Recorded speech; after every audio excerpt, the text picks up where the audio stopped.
একটি ধনী ব্যক্তির গল্প। একবার এক গ্রামে বাস করত রতন নামের এক ধনী ব্যক্তি। তার ছিল অনেক জমিজমা, বিশাল এক বাড়ি, দামি গাড়ি আর অসংখ্য চাকর বাকর।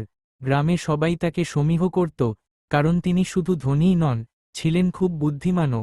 রতনের ধনী হওয়ার যাত্রাটা কিন্তু সহজ ছিল না। ছোটবেলায় সে খুব গরিব ছিল। তার বাবা ছিলেন একজন সাধারণ কৃষক, যিনি নিজের পরিশ্রমে ছেলেকে পড়ালেখা শেখান। রতন ছোট থেকেই খুব কষ্ট করে পড়াশোনা করে শহরে যায়।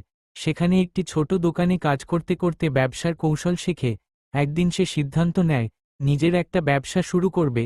প্রথমে সবাই বলেছিল, তুই পারবি না, তোর কাছে পুঁজি কই। কিন্তু রতন হাল ছাড়েনি। গ্রামের এক বৃদ্ধ তার ইচ্ছা দেখে সামান্য কিছু টাকা ধার দেন। সেই টাকায় রতন শুরু করে ছোট্ট একটি কাপড়ের দোকান। ধীরে ধীরে তার সততা, বুদ্ধিমত্তা আর কঠোর পরিশ্রমের মাধ্যমে সেই দোকান বড় হতে থাকে। কয়েক বছরের মধ্যে সে শহরের একজন সফল ব্যবসায়ী হয়ে ওঠে। পরবর্তীতে সে আরও অনেক ব্যবসায় হাত দেয়, রিয়েল এস্টেট, গুদাম ব্যবসা, এমনকি স্কুল ও হাসপাতালও প্রতিষ্ঠা করে। তবে রতনের সবচেয়ে বড় গুণ ছিল, সে কখনো নিজের অতীত ভুলে যায়নি। সে গ্রামে ফিরে স্কুল বানিয়েছে, গরিব ছেলেমেয়েদের জন্য বৃত্তি চালু করেছে, এবং অসহায়দের জন্য এক ফ্রি ক্লিনিক করেছে। লোকে বলে, রতন শুধু টাকায় নয়, মনেও ধনী। নীতিবাক্য: সফলতা শুধু নিজের জন্য নয়, অন্যের জীবন বদলানোর শক্তিও রাখে।